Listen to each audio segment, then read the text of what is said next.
आरक्षणाच्या हक्काचं अरे कोण मतदान देणार नाही,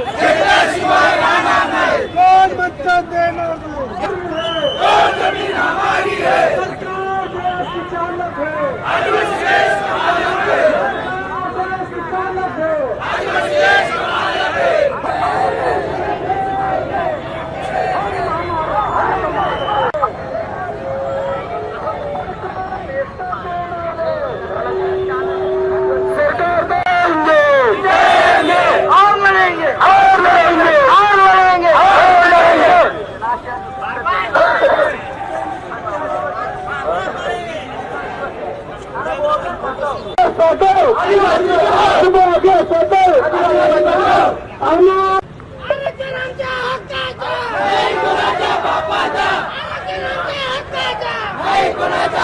डॉक्टर बाबासाहेब आंबेडकरांच्या संविधानावर विश्वास होता आणि आहे, परंतु जे राजसत्तेवर बसलेले दलाल आहेत हे आदिवासींचं आरक्षण गैर आदिवासींच्या घशामध्ये घालण्यासाठी त्यांच्या दलाल्या करतायत आणि म्हणून खरा आदिवासी आज रस्त्यावर उतरलेला आहे। आणि म्हणून जो धनगर समाज हा आदिवासी नसतानाही त्यांना 3.5% आरक्षण असतानाही आदिवासींचं आरक्षण मागतोय। अरे आम्ही कोणाच्या वाट्याला जात नाही, पण आमच्या आवडा वाट्याला तुम्ही काय येतायत आणि म्हणून हा आदिवासी रस्त्यावर उतरलेला आहे। आणि आम्ही शांतता सुव्यवस्था राखून संविधानिक मार्गाने घटनेच्या संरक्षण मार्गाने माननीय जिल्हाधिकारी सो यांना आम्ही निवेदन देणार आहोत आणि सांगणार आहोत, विनंती करणार आहोत सरकारला, जर गैर आदिवासी जर आदिवासींमध्ये घुसखोरी करणार असेल तर आदिवासी हा फक्त याने याचा हत्यार टाकलेला आहे, चालवलेला आम्ही विसरलेला नाही। अरे ज्या ब्रिटिशांना आम्ही सडोकी पडो करून सोडलं, ज्या ब्रिटिशांना आम्ही या देशाच्या बाहेर हाकलण्यासाठी कामयाब झाले, स्वातंत्र्याच्या लढ्यामध्ये 72 लढाया या आदिवासींनी लढल्या, स्वातंत्र्याच्या लढायामध्ये रक्ताचं पहिलं थेंब आदिवासींनी सांडलं। त्या आदिवासींना तुम्ही उपरे करणार आहात, वनवासी म्हणणार आहात आणि रस्त्यावर त्यांना उतरण्यासाठी जर मजबूर करणार असाल तर पाण्यातला मासा धरण्याची ताकद आदिवासींमध्ये आहे। आमच्या प्रमुख मागण्या आहेत का धनगर समाज आदिवासींच्या मध्ये घुसखोरी करण्याचा मनसुबा घेऊन मागणी करत आहेत आणि त्याला सरकार पाठिंबा देत आहे, याला आमचा विरोध आहे। आदिवासींमध्ये आमची कोणीही घुसखोरी करू देणार नाहीत। आमचं 7.5% जे आरक्षण आहे याच्या व्यतिरिक्त जर सरकार त्यांना काही देत असेल स्वतंत्र म्हणून तर त्यांनी निश्चितपणाने द्यावा, त्यांचा विकास करावा, पण आमच्यामध्ये घुसखोरी नाही। किती संघटना तुमची सामील? आज जवळजवळ 20 संघटना प्रतिनिधी स्वरूपामध्ये याच्यामध्ये सामील आहेत। काय केलंय कशा प्रकारचं आंदोलन केलं? आम्ही निषेध प्रमुख आमचा आहे का आदिवासींमध्ये जी घुसखोरी चाललेली आहे सरकारची, आमच्या आरक्षणावर जो डल्ला मारला आहे याला आमचा विरोध आहे। दुसरी आमची मागणी अशी आहे का 75,000 पद माननीय मेहरबान सुप्रीम कोर्टने निकाल देऊन सांगितलं की हे जात वैधता प्रमाणपत्र सादर करू शकले नाहीत, यांना तात्काळ रद्द करा, त्यांच्या जागी खरे आदिवासी भरती करा। आजही महाराष्ट्र शासनाने ती भूमिका घेतलेली नाही, ही आमची मागणी आहे। तसेच हा सरकार 62,000 शाळा जिथे दलित आदिवासींची मुलं शिकतायत आणि शिकून मी स्वतः जिल्हा परिषदेच्या शाळेमध्ये शिकून MA करू शकलो, कशामुळे शिक्षणाचा अधिकार आहे शाळा आहे म्हणून, आणि सरकार ते बंद करण्यासाठी GR काढतोय आणि म्हणून आमची मागणी आहे का तो GR तात्काळ रद्द करावा अशी आमची भूमिका आहे आणि म्हणून आम्ही शासनाच्या विरोधामध्ये माननीय जिल्हाधिकारी साहेबांना निवेदन देणार आहोत।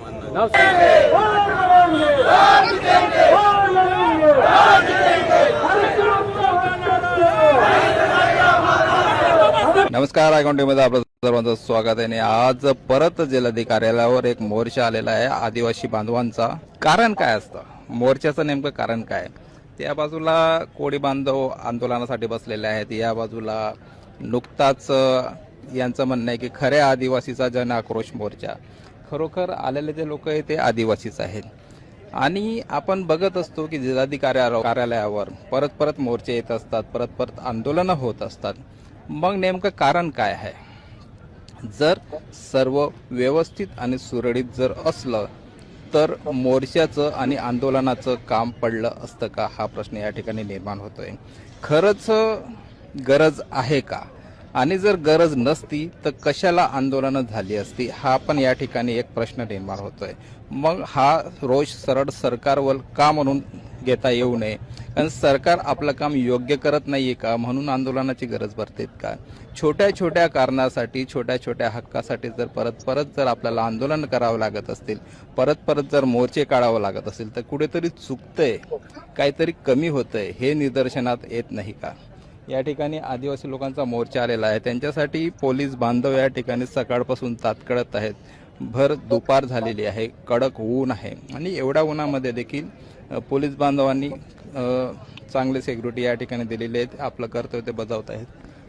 त्याच पद्धतीने हजारो आदिवासी बांधवांचा या ठिकाणी मोर्चा आपण बघत आहोत.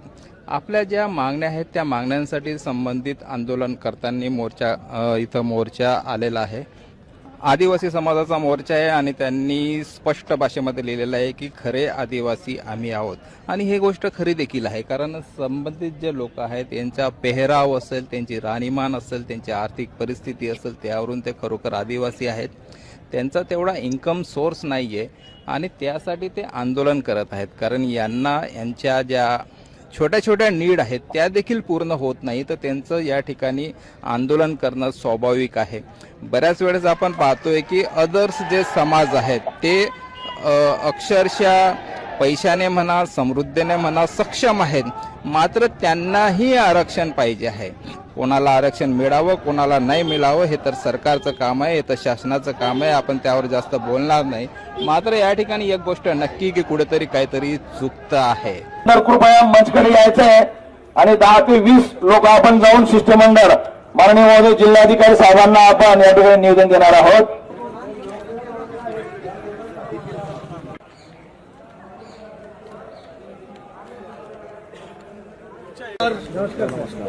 कशा आहे आपण सर? सर संकटात आम्ही संकटात आहोत आणि आमचं संकट हरण करण्यासाठी आपल्याला जी जबाबदारी दिलेली आहे जिल्ह्यामध्ये लॉ अँड ऑर्डर सांभाळण्यासाठी आणि त्यासाठी मोठी जबाबदारी आपल्याला दिलेली आहे आणि आपण ती पूर्णपणाने पार पाडाल आणि आदिवासींना न्याय द्याल ह्या अपेक्षेने शिष्टमंडळ आपल्या समोर आलेलं आहे. सगळ्यांना न्याय द्यायचा आहे.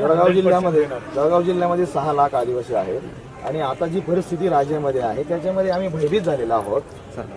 काही मुद्दे आहेत ते प्रशासन लेवलचे आहेत आणि काही जे आहेत ते आपल्या लेवलचे आहेत आणि आपण ते ऐकून घ्यावे आणि ते आपण या ठिकाणी सोडून माझी फक्त एक विनंती आहे, आपले 4-5 लोक जो आहेत जो ज्याच्यामध्ये अभ्यास वगैरे केलेले आहे तुमच्या मुद्द्यांनी आहे, माझी फक्त विनंती आहे की जो 4-5 जण चांगले अभ्यासू आहेत तुम्ही चला माझ्या बरोबर आपण चर्चा करू, तुमचे सगळे मुद्दे जाणीव घेऊ. तर आमची विनंती आहे 10 लोक येतील कारण 20 संघटना त्याच्यामध्ये आम्ही बाकीचे जो बी साहेबांनी ज्यांना सोडलं ते आमची पण एक विनंती आहे, आमची 10 लोक येऊन तुमच्यासोबत बोलतील पण तुम्ही 2 मिनिटं येऊन लोकांना आश्वस्त केलं तर मग अगदी कॉपरेट करा.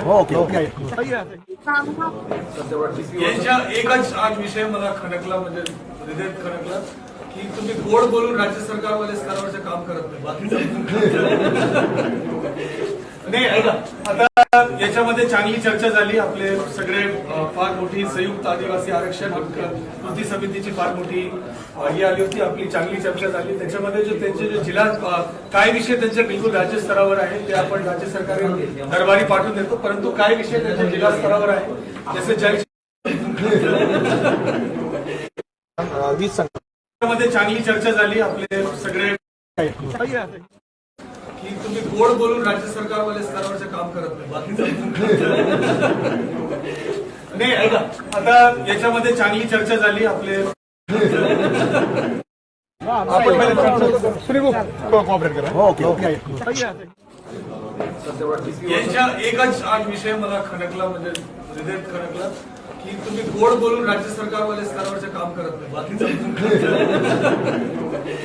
नाही. ऐका, आता याच्यामध्ये चांगली चर्चा झाली. आपले सगळे फार मोठी संयुक्त आदिवासी आरक्षण हक्क कृती समितीची फार मोठी ही आली होती, आपली चांगली चर्चा झाली. त्याच्यामध्ये जो त्यांचे जे जिल्हा काय विषय त्यांचे बिलकुल राज्य स्तरावर आहे ते आपण राज्य सरकार दरबारी पाठवून देतो, परंतु काय विषय त्यांच्या जिल्हा स्तरावर आहे जसे जल जीवन मिशनच्या संदर्भात आदरणीय सरपंच साहेबांनी एक एक अडचणी त्यांची मांडली होती, त्या ठिकाणी मी स्वतः भेट देऊन त्याच्या प्रश्न कसा सोडवता येईल त्याच्याबद्दल आपण लक्ष देणार आहे. काही ऊसतोड कामगार आहे. आपल्याला माहित असेल की जळगाव जिल्ह्यामध्ये आज के डेटमध्ये सर्वात मोठी संख्येमध्ये ऊसतोड कामगार जो आहे ते जळगाव जिल्ह्यातून बाहेर जातात. तो त्या लोकांची नोंदी काही ग्रामपंचायत स्तरावर राहून गेलेली आहे असा तक्रार आज या मोर्चाच्या माध्यमातून मला सांगण्यात आलेला आहे. तर मी त्या विषयाबद्दल ताबडतोब आपले जो 2 लोकांना याची जबाबदारी आहे, डेप्टी सीओ पंचायत श्री अनिकेत पाटील आणि राजू लोखंडे DRDAचे प्रकल्प संचालक, त्यांना मी सूचना दिलेली आहे आणि ते याबद्दल. आणि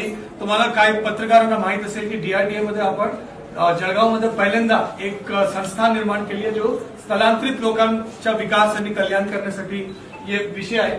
तिसरा यांचा एक विषय होता की प्रत्येक तालुका प्लेसमध्ये एक स्वयं नामाची योजना आहे. त्याच्यामध्ये लोकांना PG रूम करण्यासाठी, खासगी हॉस्टेल करण्यासाठी त्याच्यामध्ये लाभ मिळतो. त्याच्याबद्दल मी आदिवासी विकास विभागाचे सन्माननीय आयुक्त मॅडम नयना गुंडे मॅडमशी माझं बोलणं झालेलं आहे. त्यांचा प्रस्ताव राज्य सरकारकडे गेलेला आहे. त्याबद्दल आपण याच्याबद्दल चर्चा करणार आहे. आपला जो जमिनी खरेदीची 800 एकरची काहीतरी प्रस्ताव आहे, 4 प्रांतकडून प्रस्ताव प्राप्त आहे. याबद्दल माझ्या आता प्रकल्प संचालक हे जे प्रकल्प अधिकारी आहे यावळ प्रकल्पमध्ये त्यांच्याशी माझं बोलणं झालंय. ते पुढच्या 10 ते 15 दिवसात ते फाईल पुटअप करतील आणि दिवाळीपर्यंत त्याला निकाली काढण्याचा आपण सगळ्या लोकांनी प्रयत्न करूया. यांची एक और मागणी होती की पेसाची भरतीच्या संदर्भात, त्याच्याबद्दल मी त्यांना स्पष्टीकरण दिलं की याच्याबद्दल नेमकी काय काय गोष्टी आहेत, परंतु हे परत राज्य सरकार स्तरावरचे विषय आहे. तर याबद्दल मी सांगितलं की कोई विषय सुटला असेल ट्रायबल प्रोजेक्ट. और यांनी एक और चांगली संकल्पना मांडली होती की ट्रायबल म्हणजे जसे आपला CDP असतो, चाइल्ड डेव्हलपमेंट प्रोजेक्ट ऑफिसर प्रत्येक तालुक्याला, वैसे ट्रायबल प्रोजेक्ट ऑफिसर हे पण राज्य सरकारचे दरबारी विषय आहे. हे मी पाठवून देतो. आणि त्यांच्या एक विद्यापीठच्या संदर्भात विषय होता, ते पण मी सरकार दरबारी पाठवून देतो. हे सगळे मेजॉरिटी विषय सरकार दरबारी होते, ते मी पाठवून देतो. ते मी करून घेतो, ते काही हे नाही, परंतु मी सरकार दरबारी पाठवून देतो. परंतु त्यांच्या जो बाकी भूमिका आहे की जिल्हास्तरीय जेवढे मुद्दे आहेत त्याच्या आपण मार्गे लावू आणि वेळोवेळी प्रत्येक प्रश्न सोडवण्यासाठी आपला समन्वय आहे ते आपण सोडवतो. धन्यवाद.